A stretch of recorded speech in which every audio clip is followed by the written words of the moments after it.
എല്ലാ പ്രേക്ഷകർക്കും ഇന്നത്തെ ഏറ്റവും പുതിയ വീഡിയോയിലേക്ക് സ്വാഗതം. അങ്ങനെ ഡൊമിനിക്കിന്റെ ആദ്യ ദിവസം ഇന്നലെ പിന്നിട്ട് ഇന്ന് രണ്ടാം ദിവസത്തിലേക്ക് കടന്നിരിക്കുകയാണ്. ഇന്നലെ മാത്രം ബുക്ക് മൈ ഷോയിലൂടെ ഡൊമിനിക് എന്ന ചിത്രം വിറ്റഴിച്ചത് ഏകദേശം 46,000-ൽ പരം ടിക്കറ്റുകളാണ്. റിലീസ് ദിവസമായ ഇന്നലെ മാത്രം കേരള ബോക്സ് ഓഫീസിൽ ആദ്യ ദിവസം 200 തിയേറ്ററുകളിലാണ് ചിത്രം റിലീസിനെത്തിയത്.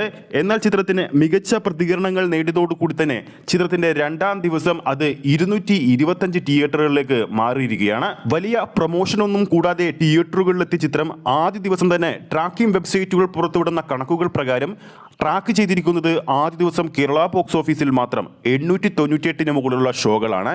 ഏകദേശം ഓഡിയൻസായി 1,00,000-ന് മുകളിലുള്ള അല്ലെങ്കിൽ അടുത്തുള്ള ആൾക്കാർ ചിത്രം കാണാൻ വേണ്ടി മാത്രം ഇന്നലെ തിയേറ്ററുകളിൽ എത്തിയിരുന്നു. ചിത്രത്തിന്റെ ആവറേജ് തിയേറ്റർ ഓക്യുപ്പൻസി ഏകദേശം 35%. ട്രാക്കിംഗ് വെബ്സൈറ്റുകൾ പുറത്തുവിടുന്ന ട്രാക്കിംഗ് കേരള കളക്ഷൻ അപ്ഡേറ്റ് പ്രകാരം ആദ്യ ദിവസം ഡൊമിനിക്ക് 1,80,00,000-ത്തിനടുത്ത് ചിത്രം സ്വന്തമാക്കിയെന്നാണ് റിപ്പോർട്ടുകൾ വരുന്നത്.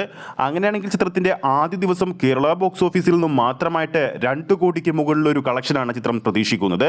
മികച്ചൊരു കളക്ഷൻ തന്നെയാണ് ചിത്രം ആദ്യ ദിവസം കേരള ബോക്സ് ഓഫീസിൽ സ്വന്തമാക്കിയിരിക്കുന്നത്. 2025-ലെ മമ്മൂക്കയുടെ ആദ്യ വിജയവും 2025-ലെ മലയാള സിനിമയുടെ രണ്ടാം വിജയവുമായിട്ട് ഇപ്പോൾ ഡൊമിനിക്ക് മാറിക്കൊണ്ടിരിക്കുകയാണ്. ഡൊമിനിക്കിന്റെ രണ്ടാം ദിവസമായ ഇന്ന് വെള്ളിയാഴ്ച ആയതുകൊണ്ട് തന്നെ ചിത്രത്തിന് തരക്കേടില്ലാത്ത കളക്ഷൻ വരുമെന്ന് പ്രതീക്ഷിക്കുന്നു. അതായത് ഇന്നും ചിത്രത്തിന് കേരള ബോക്സ് ഓഫീസിൽ 1 കോടിക്ക് മുകളിൽ നേടാൻ സാധിച്ചാൽ അതൊരു മികച്ച കളക്ഷൻ തന്നെ പറയേണ്ടി വരും. ഡൊമിനിക്ക് ആദ്യ ദിവസം റെസ്റ്റ് ഓഫ് ഇന്ത്യൻ ബോക്സ് ഓഫീസിൽ ഏറ്റവും മികച്ച പ്രകടനം കാഴ്ചവെച്ചത് തമിഴ്നാട് ബോക്സ് ഓഫീസിൽ തന്നെയാണ്.